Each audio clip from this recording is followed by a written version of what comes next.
Hello friends, welcome to Unacademy, India's largest online learning platform for UPSC civil services preparation.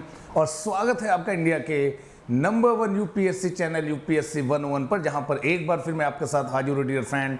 हमारी morning 9:30 AM की जो classes है, जहां पर हम आपके साथ डिस्कस करते हैं Sunday to Sunday about this Yojana magazine, और एक कोशिश करते हैं कि ये योजना मैगजीन जो आपकी प्रिपरेशन के लिए काफ़ी इंपॉर्टेंट है, उससे जुड़ी हुई एक बेहतर समझ आप बना पाएँ। क्योंकि हमने आपके साथ बार बार डिस्कस किया है, हमेशा हमने आपको बताया डियर फ्रेंड कि हर मंथ ये जो योजना मैगजीन आती है किसी एक इम्पॉर्टेंट ऐसे इशू को रेस करती है जो आपके सिलेबस के पर्सपेक्टिव से काफ़ी इंपॉर्टेंट है।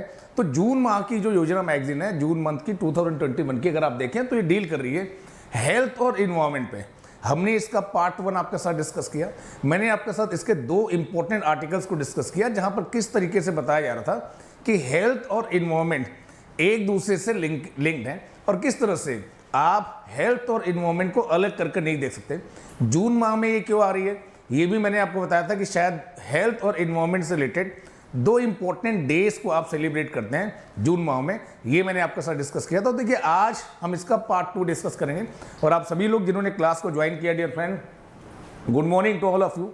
सभी का बहुत बहुत स्वागत है डियर फ्रेंड इस क्लास को ज्वाइन करने के लिए। और आज एक अच्छा सेशन करेंगे, एक अच्छा discussion about these two more articles की क्या बात की जा रही है, हम आपके साथ डिस्कस करेंगे। बट थोड़ी बहुत बात करेंगे डियर फ्रेंड उसके पहले अनअकैडमी ऐप के बारे में, कि अगर आप इस ऐप को डाउनलोड करते हैं तो यहाँ पर डेली बेसिस पर आपको क्विजेज हैं, यहाँ पर आपको स्पेशल क्लासेज हैं और प्लस कोर्सेज हैं, जिनके माध्यम से आप अपनी प्रिपरेशन को बढ़िया तरीके से कर सकते हैं। और अगर आप इन प्लस कोर्सेज को सब्सक्राइब करते हैं using my code that is PSS10, तो आपको 10% का डिस्काउंट भी मिलता है, जिसे आप अवेल कर सकते हैं डियर फ्रेंड। यहाँ पर बात की जा रही है आपकी प्यारी गुरुकुल टीम के बारे में, जो आपके साथ आपकी प्रिपरेशन की जर्नी में जुड़ी हुई है, जिससे आप इस एग्ज़ाम को बेहतर तरीके से क्रैक कर पाएँ। थोड़ी सी इन्फॉर्मेशन मेरे बारे में, और यदि आप मेरे साथ जुड़ना चाहते हैं तो आप मेरे टेलीग्राम चैनल के साथ जुड़ सकते हैं डियर फ्रेंड, और अपनी प्रिपरेशन को एक एज दे सकते हैं। और अब बात करते हैं कि किन मुद्दों के बारे में आज हम आपके साथ बात करने वाले हैं। तो देखिए, एक इंपॉर्टेंट आर्टिकल जो यहाँ पर दिया गया है, वो दिया गया नीति और व्यवहार से रिलेटेड, पॉलिसी और प्रैक्टिस से रिलेटेड।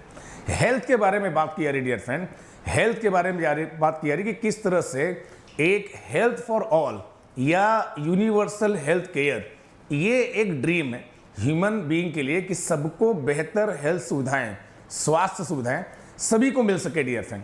और इसके बारे में अलग अलग लेवल पर प्रयास किए गए। यहाँ पर बताया जा रहा है कि किस तरह से कजाकिस्तान में अल्माटी नामक प्लेस पर एक मीटिंग हुई यूनाइटेड नेशन के तत्वाधान में। यूनाइटेड नेशन ने इनिशिएट लिया और वहाँ पर एक डिक्लेरेशन लाया गया, अल्मा अटा declaration, and that declaration was talking about health for all. हमने आपके साथ अलग अलग मौक़ों पर बात की कि ये जो वर्ल्ड हेल्थ ऑर्गेनाइजेशन है, देखिए कई बार कुछ संगठन लगातार न्यूज़ में रहते हैं, और जब से पैंडेमिक का टाइम चल रहा है वर्ल्ड हेल्थ ऑर्गेनाइजेशन लगातार न्यूज़ में रहे हैं। तो देखिए, WHO भी क्या चाहते हैं कि सबको एक अच्छी हेल्थ मिल सके, अफोर्डेबल कॉस्ट पर मिल सके, और हेल्थ फॉर ऑल शायद उनका भी एक तरह से क्या है, गोल है। हमने आपके साथ डिस्कस किया United nation declaration on human right, और अगर उससे आप देखें तो वहाँ पर भी जो आर्टिकल 3 है, that is talking about what, talking about guaranteeing right to life and health to everyone. वहाँ पर भी बात की जा रही है।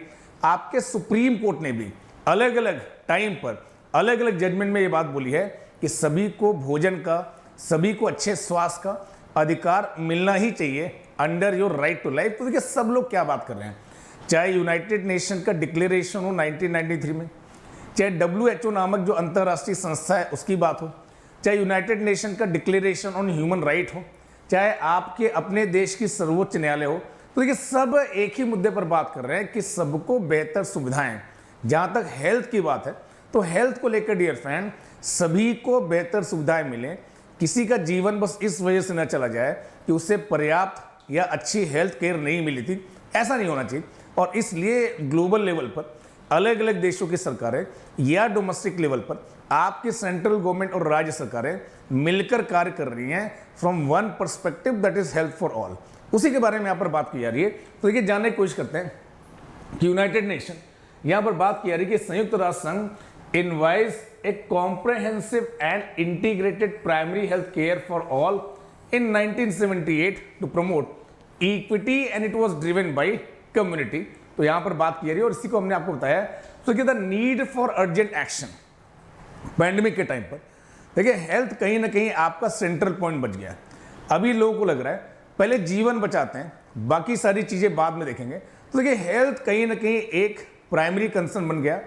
अलग अलग देशों के बारे में यहाँ पर डाटा दिया गया है, अलग अलग देशों के बारे में डाटा दिया गया है कि किस प्रकार से कौन सा देश अपनी जीडीपी का, अपने ग्रॉस डोमेस्टिक प्रोडक्ट का कितना परसेंटेज हेल्थ सेक्टर में क्या करता है, खर्च करता है। बात की जा रही है यहाँ पर यूएस की, जो लगभग 16 या 17%, 16 point sum percent they are spending on what, health sector. आपके प्यारे देश भारत की बात की जा रही, जहां पर बता रहे कि 1.26 1.27% of your entire GDP you are spending on what, health sector. पर 1000 और लोगों पर कितने डॉक्टर हैं और पर 10,000 लोगों पर कितने हेल्थ वर्कर हैं, उसका भी डाटा यहाँ पर दिया जा रहा है। उसमें भी आप शायद थोड़ा सा पीछे दिख रहे हैं। तो देखिए यहाँ पर इन सारी बातों के बारे में हाईलाइट किया जा रहा है कि किस तरह से अलग अलग देश, स्पेशली जो पुअर कंट्रीज हैं, स्पेशली जो मिडिल इनकम कंट्रीज हैं, आप डेवलपिंग कंट्रीज बोल सकते हैं, इनका expenditure, public expenditure health sector में लगातार कम रहा है। इसके बारे में बताना है, particularly after dear friend privatisation and liberalisation, economic reforms जो आपने स्टार्ट किए, उसके बाद से यहाँ पर बता रहे हैं कि अलग अलग देशों में हेल्थ में जो स्पेंडिंग है राज्य की वो कम हुई है, जो कि चिंता का क्या है, विषय है। तो यहाँ पर बोल रहे हैं the need for urgent action by all government on health and development workers and the world community to protect. तो देखिए चाहे यूनाइटेड नेशन की बात हो, चाहे WHO की बात हो, चाहे UN declaration on human right की बात हो, या सस्टेनेबल डेवलपमेंट गोल की बात हो, मिलेनियम डेवलपमेंट गोल की बात हो, देखिए सारे लोग यही बोल रहे हैं कि किसी एक आदमी का मामला नहीं है, किसी एक सरकार का मामला नहीं है, ये सभी सरकारों को, सिविल सोसाइटी को, कम्युनिटी को मिलकर इस दिशा में क्या करना है, कार्य करना है। और ये एक डिजायरेबल गोल है, ये एक डिजायरेबल गोल है पूरी मानवता का कि सभी को अच्छी स्वास्थ्य सुविधाएं क्या कर सकें, दी जा सके। एंड बिकॉज ऑफ दैट यहां पर सभी को क्या करना है, मिलकर काम करना है डियर फ्रेंड, मिलकर काम करना है। तो देखिए ये बात शुरुआत में कही जा रही है और उसके बाद यहां पर बताया जा रहा है कि सिंस प्राइवेटाइजेशन लिबरलाइजेशन का जो दौर था, state retreated from developmental intervention, there was a massive decline in public investment in health sector. बोल रहे हैं कि देखिए जब से आपने प्राइवेटाइजेशन और लिबरलाइजेशन का दौर स्टार्ट किया, राज्य की जो स्पेंडिंग है, राज्य जो पैसे इन्वेस्ट करता था हेल्थ इंफ्रास्ट्रक्चर में, वो काफी कम हुआ है। अगर आप देखें इंडिया के कॉन्टेक्स्ट में तो 1992 के बाद भले ही एजुकेशन सेक्टर में सरकारों ने अच्छा काम किया है, बट हेल्थ में देखिए उतना अच्छा काम नहीं हुआ है। और जिस तरह से मैंने आपको बताया कि आपकी टोटल जीडीपी का 1.27% ही आप खर्च कर पा रहे हैं किस पे, हेल्थ इंफ्रास्ट्रक्चर पे, ये देखिए निश्चित रूप से काफ़ी कम है, इसे बढ़ाए जाने की जरूरत है। न्यू हेल्थ पॉलिसी की आप बात कर रहे हैं जिसमें आप बोल रहे हैं कि इसे 2.5% तक बढ़ा देंगे, 2.7% तक बढ़ा देंगे 2025 तक। बट उसके बाद भी डियर फ्रेंड, उसके बाद भी आप अगर यूएस जैसे देश से कंपेयर करें जहां पर 16-17% of their total GDP they are spending on what, public health, ये काफी कम है डियर फ्रेंड। और यहां पर हमें सोचने की जरूरत है कि huge shortage of doctors and supporting medical staff देखा गया आफ्टर लिबरलाइजेशन। तो यहां बोल रहे हैं कि लिबरलाइजेशन और प्राइवेटाइजेशन का जो दौर था उसके बाद देखा गया कि मेडिकल इक्विपमेंट की शॉर्टेज देखी गई, ड्रग्स की, पैथोलॉजिकल फैसिलिटीज की इन पब्लिक हेल्थ इंस्टीट्यूशन। तो देखिए यही वही दौर है, ये वही दौर है जब मल्टी स्पेशलिटी हॉस्पिटल्स आपको देखने को मिले, शहर शहर में आपको ऐसे मल्टी स्पेशलिटी हॉस्पिटल देखने को मिल रहे हैं, बड़े बड़े बोर्ड आपको देखने को मिल रहे हैं कि आपको कोई भी बीमारी हो हम आपका ट्रीटमेंट कर सकते हैं। But as against that dear friend, जो पब्लिक हेल्थ इंस्टीट्यूशंस हैं उनकी कंडीशन इंप्रूव नहीं हुए। पब्लिक हेल्थ जो इंस्टीट्यूशन है उनकी हालत अभी भी खस्ता हाल बनी हुई है। तो ये जो प्राइवेटाइजेशन और लिबरलाइजेशन का दौर आया, जब राज्य ने बहुत सारे क्षेत्रों में अपने रोल को क्या किया, कम किया, प्राइवेट सेक्टर का रोल क्या हुआ, बढ़ा, उस दिशा में यहां पर बताया जा रहा है कि किस तरह से प्राइवेट मेडिसिनल प्रैक्टिस ये ज्यादा प्रॉफिटेबल लगने लगी डॉक्टर्स को। And doctors are no longer interested in such public health institution. ये बात यहां पर अथर हाईलाइट कर रहे हैं कि इस तरह से कैसे डिग्रेडेशन हुआ। Private doctors not only indulge in charging exorbitant fee but also prescribe unnecessary, देखिए अननेसेसरी प्रिस्क्रिप्शन दिए गए, अननेसेसरी टेस्ट कराए गए। ऐसा लोगों को भी लगता है तो देखिए ये एक ऐसे दौर की बात है जब हेल्थ सेक्टर एक मार्केट की तरफ फ्लरिश करने लगा। फ्री मार्केट की आपने इकोनॉमी लाई, और जब फ्री मार्केट की आप इकोनॉमी लाते हैं तो देखिए वहां पर ऐसा होता है डियर फ्रेंड कि राज्य का जो रेगुलेशन होता है वो कम होता है, और जब राज्य का रेगुलेटरी अपरेटस कम होता है तो even government doctors and supporting staff they started giving more time to what private practice. तो जो सरकारी डॉक्टर है, जो सरकार से सैलरी भी ले रहे हैं, वो भी इंटरेस्टेड है किसमें, प्राइवेट मेडिसिनल प्रैक्टिस में। तो देखिए ये एक डिग्रेडेशन देखा गया, और पब्लिक जो हेल्थ इंस्टीट्यूशन है उनकी कंडीशन लगातार क्या होती गई, खराब होती गई।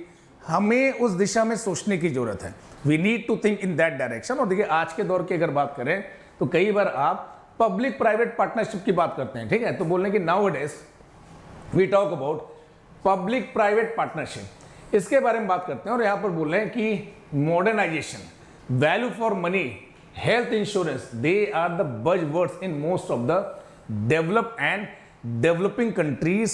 आज ऐसी बहुत सारी आप बातें कर रहे हैं, बट रियलिटी क्या है डियर फ्रेंड, रियलिटी क्या है, 7 doctors for 10,000 population, that is the reality. Total GDP का 1.27% आप स्पेंड कर पा रहे हैं।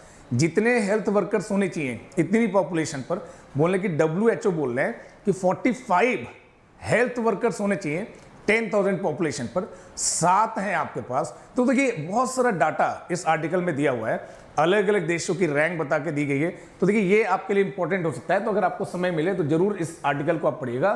तो बोलेंगे this reflect India's lowest public expenditure to health sub sector, even national health policy speaks of just targeting.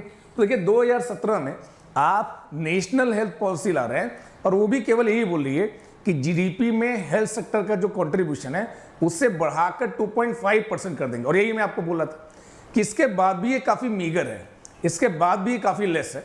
जब यूएस जैसे देश 16-17% की बात कर रहे हैं, आप 2.5% तक ले जाने की बात कर रहे हैं। देखिए ये सोचने वाली बात है। This thing you people are able to understand और नॉट, ये बात समझ पा रहे हैं डियर फ्रेंड।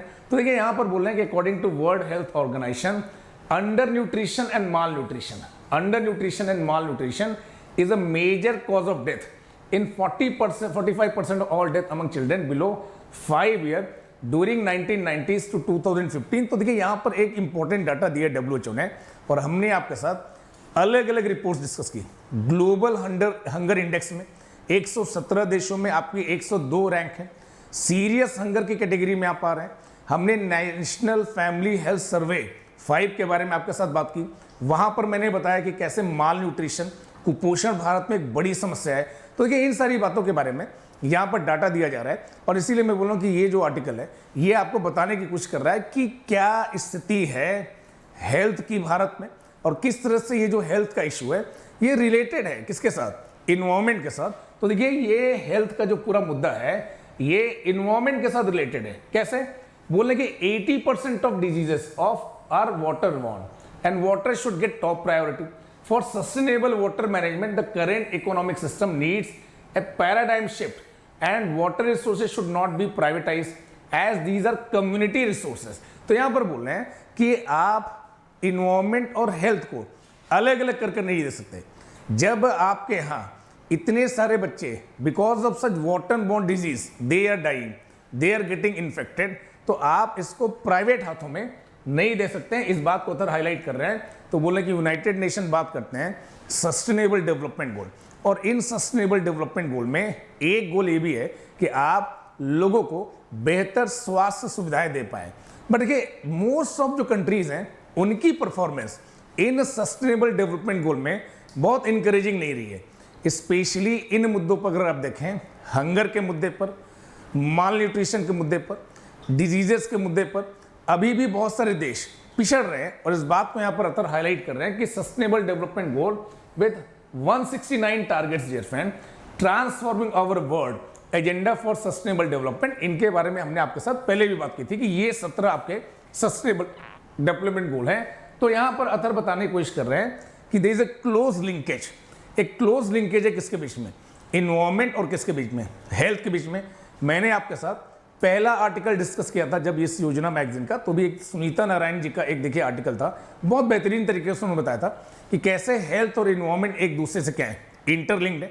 और इसी बात को यहां पर बता रहे हैं कि the policy identified areas for improving the environment for health.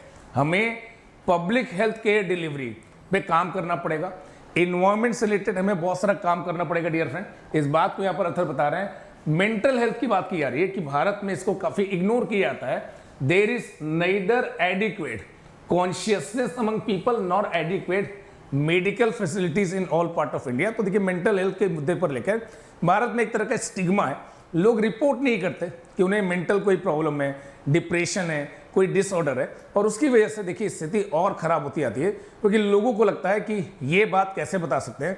और इसको लेकर देखिए भारत में ऐसे डेडिकेटेड डॉक्टर जो मेडिकल मेंटल हेल्थ की दिशा में काम कर रहे हैं वो भी काफ़ी कम है। इस बात को भी यहाँ पर हाईलाइट किया जा रहा है। तो देखिए 80% of people they have no health insurance. तो देखिए कार का इंश्योरेंस है बट हेल्थ का इंश्योरेंस नहीं है। 28% of global suicides they are occurring in India. बड़ा डाटा है डियर फ्रेंड कि 28% ऑफ जो ग्लोबल सुसाइड है भारत में हो रही है। तो देखिए यहाँ पर पूरे यही बताया गया है कि हमें अपनी हेल्थ जो पॉलिसी है उससे इस तरह से बनाना है कि वो व्यवहारिक हो, जो इन सारे मुद्दों को क्या करे, इंक्लूड करें और इनका एक लॉन्ग स्टैंडिंग सोल्यूशन पाने की कोशिश करें। This thing you people are able to understand और नॉट। तो यहाँ पर देखिए बताने की कोशिश की है कि किस तरह से हमें जीडीपी में हेल्थ का शेयर बढ़ाना है, किस तरह से हमें पर 1000 पॉपुलेशन, पर 10,000 पॉपुलेशन हमें डॉक्टर्स की, हेल्थ वर्कर की संख्या बढ़ानी है, किस तरह से हमें समझना पड़ेगा कि इन्वायरमेंट और ये जो हेल्थ का मुद्दा है ये इंटर रिलेटेड है, इंटरलिंक्ड है, इसे आइसोलेट कर नहीं देख सकते, और किस तरह से हमें मेंटल हेल्थ जैसे इश्यूज पर ध्यान देने की कोशिश करनी है, इसके बारे में यहाँ पर बताया गया। तो एक अच्छा आर्टिकल है और अगर आप पढ़ना चाहें तो पढ़ सकते हैं। दूसरा जी इंपॉर्टेंट आर्टिकल है डियर फ्रेंड, ये आपकी बात कर रहा है वैक्सीन डिप्लोमेसी की। किसके बारे में बात करें? वैक्सीन डिप्लोमेसी की। और देखिए ये एक बज़वर्ड रहा है पिछले लगभग 1-1.5 साल में। इसके बारे में आपने बहुत सुना, बहुत पढ़ा, इसके पॉजिटिव, इसके नेगेटिव। और ये जो देखिए पूरा ये जो वैक्सीन डिप्लोमेसी आपका था ये इस बात पर आधारित था डियर फ्रेंड कि सर्वजन हिताय एंड सर्वजन सुखाय, इस आपकी जो फिलोसफिकल थीम है इस पर बेस्ड था। और देखिए ये आपकी संस्कृति है, ये आपकी संस्कृति है, आज की बात नहीं है, एंशिएंट टाइम से। और देखिए आपने ये वैक्सीन उन देशों तक पहुंचाई जो गरीब देश हैं, कैरिबियन कंट्रीज तक आपने पहुंचाई, लैटिन अमेरिकन कंट्रीज तक पहुंचाई। और ये कहीं ना कहीं ये बताता है कि भारत में क्राइसिस के भी टाइम पर कितनी डीप ह्यूमैनिटेरियन वैल्यूज हैं। भारत जैसे लोकतांत्रिक देश में मानवता को लेकर कितनी संवेदना है, इस बात को कहीं ना कहीं दर्शा रहा था। तो बट देखिए यहाँ पर बात की जा रही है कि जब आप बोलते हैं कि वैक्सीन डिप्लोमेसी है, तो देखिए वैक्सीन के थ्रू डिप्लोमेसी कोई नई बात नहीं है, इसके पहले भी ये बात हुई होगी, तभी आप इसे वैक्सीन डिप्लोमेसी जैसा टर्म दिए। तो वैक्सीन डिप्लोमेसी का सामान्य रूप से मतलब ये है डियर फ्रेंड कि आप इस वैक्सीन की सप्लाई के माध्यम से दूसरे देशों के साथ अपने बायलैटरल रिलेशन को इंप्रूव कर रहे हैं, या वैक्सीन सप्लाई करके उन्हें भारत के इन्फ्लुएंस में लाने का प्रयास कर रहे हैं। ये एक जनरल डेफिनेशन हो सकता है किसका? वैक्सीन डिप्लोमेसी का। और उसी कॉन्टेक्स्ट में यहाँ पर अथर ने बताने की कोशिश की है कि ये जो वैक्सीन डिप्लोमेसी हमने की पैंडेमिक के टाइम पे, ये किस हद तक सक्सेसफुल रही है। तो बोलने कि India vaccine diplomacy provides the scope to reflect cultural values imbibed with democratic ethos, cooperation, humanity, development and compassion. जिस तरह की वैक्सीन डिप्लोमेसी भारत आगे लेकर चले, उसके द्वारा भारत ने बताया कि किस तरह से हम एक democratic country with ethos of humanity, with ethos of cooperation, with ethos of compassion, at the same time we are technologically advance because we have manufactured our own vaccine. और हम इसे लोगों के साथ शेयर करने के लिए भी क्या है, तैयार हैं। एक ऐसे समय में जब डेवलप जो कंट्रीज हैं वो अपने लोगों तक ही वैक्सीन देने में लगे हुए हैं, अपनी ज़रूरत से ज़्यादा वैक्सीन को कलेक्ट करने में लगे हुए हैं, तब भारत ने ऐसा करके दिखाया कि हम अपने बिहेवियर से यूनाइटेड नेशन सिक्योरिटी काउंसिल की जो परमानेंट मेंबरशिप है उसे लेने के रियल हकदार हैं। क्योंकि आप देख सकते हैं कि किस तरह के हमारे इथॉस हैं, किस तरह से हम कोऑपरेशन को तवज्जो देते हैं, किस तरह से हमारे अंदर कंपैशन है, और किस तरह से हम एक तरह से हेल्थ सेक्टर में, फार्मा सेक्टर में डेवलप्ड लोग हैं और हमने ये वैक्सीन बनाकर दिखाई है और लोगों को सप्लाई भी कर रहे हैं। तो देखिए कहीं ना कहीं इंडिया ने बताया कि हम एक ग्लोबल लेवल पर एक रिस्पॉन्सिबल प्लेयर हैं and we deserve to be a member of what United Nation Security Council. This thing you people are able to understand dear friend और नॉट, ये बात समझ पा रहे हैं। तो इस तरह से भारत ने अपनी वैक्सीन डिप्लोमेसी के माध्यम से वर्ल्ड को कन्विंस करने की कोशिश की। यहां पर बात की जा रही है कि देखिए इंडिया ने अलग अलग देशों को ये वैक्सीन पहुंचाई, एक दो वैक्सीन नहीं, मिलियंस में डियर फ्रेंड, मिलियंस में आपने पहुंचाया अलग अलग देशों को, कहीं ज़्यादा पहुंचाया कहीं कम पहुंचाया।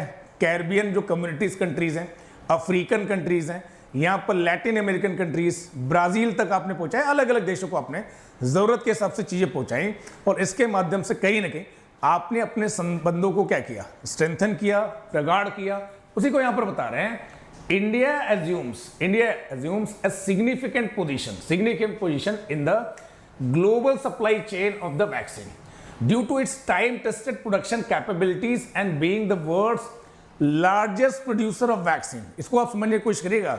देखिए world largest producer of vaccine एक बड़ा डिस्टिंक्शन है जिसके बारे में यहाँ पर बात की जा रही है और विश्व भारत पर भरोसा करता है कि भारत में एक कैपेबिलिटी है कि भारत इस तरह की वैक्सीन बना सकते हैं, लोगों को सप्लाई कर सकते हैं और जिसको भारत ने कर कर दिखाया। बाद में कैसी स्थितियां बनी that is different thing, but यहां पर अर्थर बता रहे हैं कि अलग अलग देशों के राष्ट्राध्यक्षों ने इस बात के लिए भारत का शुक्रिया किया। उन्होंने रिकॉग्नाइज किया कि भारतीय संस्कृति अभी भी 21वीं सेंचुरी में, जब विश्व के सो कॉल्ड रिस्पॉन्सिबल कंट्रीज केवल अपने लोगों के बारे में सोच रहे हैं, केवल उनके लिए वैक्सीन संग्रह कर रहे हैं, इकट्ठे कर रहे हैं, तब भारत ने ऐसा किया और ये एक दृष्टि में कमेंडेबल है। इसको अलग अलग देश के राष्ट्राध्यक्षों ने, अलग अलग देशों के जो प्रेसिडेंट थे, प्राइम मिनिस्टर थे, उन्होंने रिकॉग्नाइज किया। बोला कि कोविड-19 जो सिचुएशन है, it is a seismic event that continues to grip the world despite being a biological domain related concern, its purest nature and pandemic characterised by global health emergency. तो देखिए जिस तरह से ये बीमारी आई, शुरू में आपको लगा कि ये एक शॉर्ट दौर है, कुछ टाइम पीरियड का दौर है, चला जाएगा, पर कहीं ना कहीं इसने वर्ल्ड को अपने ग्रिप में लिया। अभी दूसरे दौर की बात हो रही है, तीसरे दौर की बात हो रही है, भविष्य में शायद फोर्थ वेव की बात हो। तो बोले कि इस दौर में भी, जिस दौर में जब इतना सारा संकट रहा, तब भी भारत ने एक रास्ता दिखाया और बोलने कि जो नेशन स्टेट हैं, they are being the fundamental sovereign unit, they saw role perception as well as their role domain significantly increase, the global community has extended a helping hand. Bharat के भी केस में बोल रहे हैं कि जब भारत में सेकेंड वेव आई और सेकेंड वेव के दौरान डियर फ्रेंड, जब भारत में इस तरह की क्राइसिस देखी गई, तो विश्व के अलग अलग देशों ने भारत को भी हेल्पिंग हैंड दिया, भारत को भी क्रूशियल जो मेडिकल सप्लाईज है उनकी आपूर्ति की गई, वेंटिलेटर्स भेजे गए, कंसंट्रेटर भेजे गए और विश्व कम्युनिटी ने कहीं ना कहीं भारत के प्रयास को सराहा। और तभी जब भारत में ऐसी दिक्कत आई तो उन्होंने इंडिया को क्या किया, सपोर्ट किया। इंडिया ने इस सपोर्ट को एक्सेप्ट किया। तो देखिए कहीं ना कहीं नेशन स्टेट के बियॉन्ड जाकर लोगों ने एक दूसरे को क्या किया, सपोर्ट किया। क्योंकि देखिए अगर क्राइसिस ग्लोबल है तो रिस्पॉन्स भी क्या होना चाहिए, ग्लोबल होना चाहिए। अगर ये वैश्विक संकट है तो इसका जो समाधान होना चाहिए वो भी वैश्विक स्तर पर देखा जाना चाहिए। और इसलिए यहां पर बोला जा रहा है कि किस तरह से भारत की जो vaccine diplomacy dear friend, India की जो वैक्सीन डिप्लोमेसी है, ये एक सिग्निफिकेंट रही है। और it can also be understood if we take into account the nature of the action of developed countries. अगर आप विश्व के ये जो विकसित देश हैं, सो कॉल्ड जो ये विकसित देश हैं, इनके अगर एक्शन को देखें, जिन्होंने इन डोजेस को, वैक्सीन को रिजर्व करने की कोशिश की, much beyond the need of their population, उनके लोगों की जरूरतों से भी ज्यादा 2 टाइम्स 3 टाइम्स इस वैक्सीन को उन्होंने संग्रह करने की कोशिश की। उस दौर में भारत विश्व के जो गरीब देश हैं, जो लीस्ट डेवलप कंट्रीज हैं, जहां पर वैक्सीन की उपलब्धता नहीं थी, उन्हें ये वैक्सीन पहुंचाने का प्रयास किया। तो देखिए इस बात को यहां पर हाईलाइट किया जा रहा है कि since nation state are the basic sovereign fundamental unit responsible for responding to such challenge. तो देखिए जो ट्रेडिशनल सोच है वो यही है कि आपका जो राज्य है वो आपको इसमें मदद करेगा। देखिए ये आपकी ट्रेडिशनल अंडरस्टैंडिंग होती है कि जब भी इस तरह के चैलेंजेस आते हैं तो आपकी जो सरकार है, आपका जो राज्य है, वो आपकी मदद करता है। but the response in the field of vaccine development have followed the nationalist lines a bit, also cut across national boundaries as witnessed in the various collaborative international effort. तो कुछ देशों ने तो वही किया, उन्हें ये लगा कि अगर उनके पास वैक्सीन मिल रही है, उनके पास मनी है, तो पहले अपने लोग के बारे में सोचें. बट कुछ लोगों ने ये दिखाया कि cutting across what nation state boundaries we should work for humanity. हमें मानवता के लिए काम करना है. किसी एक देश, किसी एक जनसंख्या के बारे में नहीं सोचना है, सबके बारे में सोचना है. This thing you people are able to understand और नॉट. ये बात समझ पा रहे डियर फ्रेंड? यहां तक कोई डाउट नहीं है. तो यहां पर बोल रहे हैं कि विश्व के अलग अलग देशों में वैक्सीन बनाई गई, लैबोरेटरीज इसमें रिसर्च करती रही और इस नॉलेज को लोगों के साथ शेयर किया गया. भारत की जो वैक्सीन डिप्लोमेसी है, it provides a great fusion. बोल रहे हैं ये एक आपको ग्रेट फ्यूजन दिखाता है बहुत सारी वैल्यूज का, भारत के डेमोक्रेटिक इथॉस का, भारत के ह्यूमनिस्टिक वैल्यूज का, कंपैशन का, डेवलपमेंट का, सेंस ऑफ रिस्पॉन्सिबिलिटी का. भारत की जो संस्कृति है ये इन वैल्यूज को नर्चर करती है और इसके माध्यम से भारत ने बताया कि हम एक रिस्पॉन्सिबल ग्लोबल प्लेयर है. हम वैक्सीन बना भी सकते हैं पर हमारा दिल भी बड़ा है, हम दूसरों तक पहुंचा भी सकते हैं. ये अलग बात है कि बाद में स्थितियां कॉम्प्लेक्स हुई, दैट इज डिफरेंट थिंग. देखिए that is totally different thing.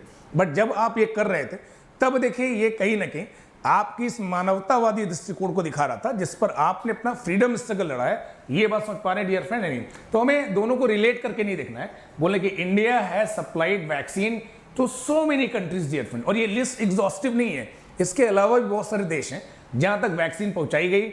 Diplomacy is all about astute conduct of international relations with other countries based on certain parameter of connectedness and cooperation. तो जब आप इस तरह की वैक्सीन डिप्लोमेसी को लेकर चल रहे हैं तो इंडिया को थोड़ा सा प्रूडेंट होना पड़ेगा. जैसे भूटान एक देश है और भूटान ही एक देश है सार्क कंट्रीज में जिसने चाइना का जो one belt one road initiative है उसे एक्सेप्ट करने से ओपनली मना कर दिया.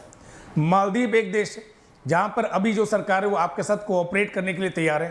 तो भारत जब वैक्सीन प्रोवाइड करे अलग अलग देशों को तो ऐसे देशों को हमें प्राथमिकता देनी चाहिए जो हर कंडीशन में हमारे साथ खड़े रहे. और कहीं ना कहीं डिप्लोमेसी का जो देखिए अल्टीमेट ऑब्जेक्टिव होता है कि आप इसके माध्यम से दूसरे देश के साथ अपने रिलेशनशिप को इंप्रूव करते हैं, उस देश को अपने इन्फ्लुएंस में रखते हैं. तो उस तरह से हमें अपनी वैक्सीन डिप्लोमेसी को लेकर आगे बढ़ना चाहिए. इस बात को यहां पर अथर बोल रहे हैं. तो देखिए it is worth noting that India's first supply of vaccine doses went to Bhutan and Maldives. यही बात मैं आपके साथ बोल रहा था. ये वो देश है डियर फ्रेंड जो साउथ एशियन रीजन में भारत के क्लोज एलाइज है. भारत ने उनके कॉन्ट्रीब्यूशन को समझा और इस प्रकार से उन्हें वैक्सीन की क्या की, सप्लाई की. इसके बारे में बात की है. तो देखिए आई होप कि ये जो पूरी बात थी ये आपको समझ में आई होगी. और अगर इस तरह के लेक्चर्स आपको समझ में आ रहे हैं डियर फ्रेंड तो you may come on the platform of Unacademy जहां पर टॉप एजुकेटर्स आपको पढ़ा रहे हैं. इनकी टीचिंग का फायदा ले सकते हैं डियर फ्रेंड. और यहाँ पर आपको पास मैंने आपको पहले भी बोला है कि अगर कोई भी हमारा कंटेंट आपको प्रॉब्लमेटिक लगता है उसके बारे में आप रिपोर्ट कर सकते हैं हमारे चैनल पर अनअकैडमी के प्लेटफॉर्म पर और आपको इसके बदले में एक गिफ्ट वाउचर मिलता है. इसका आप यूज़ कर सकते हैं डियर फ्रेंड. यहाँ पर बात की जा रही है सबसे कॉम्प्रिहेंसिव यूपीएससी टेस्ट सीरीज के बारे में जहां पर आपके पास 20 फुल लेंथ टेस्ट हैं, 12 सेक्शनल टेस्ट हैं, 18 टॉपिक वाइज टेस्ट हैं और प्लस 30 मेंस टेस्ट हैं. ये अपने तरह की यूनिक टेस्ट सीरीज है. हमारे एक्सपर्ट्स ने इसको डिजाइन किया dear friend. Mega subscription offer के बारे में बात की जा रही जो अब 30 जून तक आपके लिए एक्सटेंड कर दिया गया है. इसका बेनिफिट आप उठा सकते हैं. Chase your UPSC dream.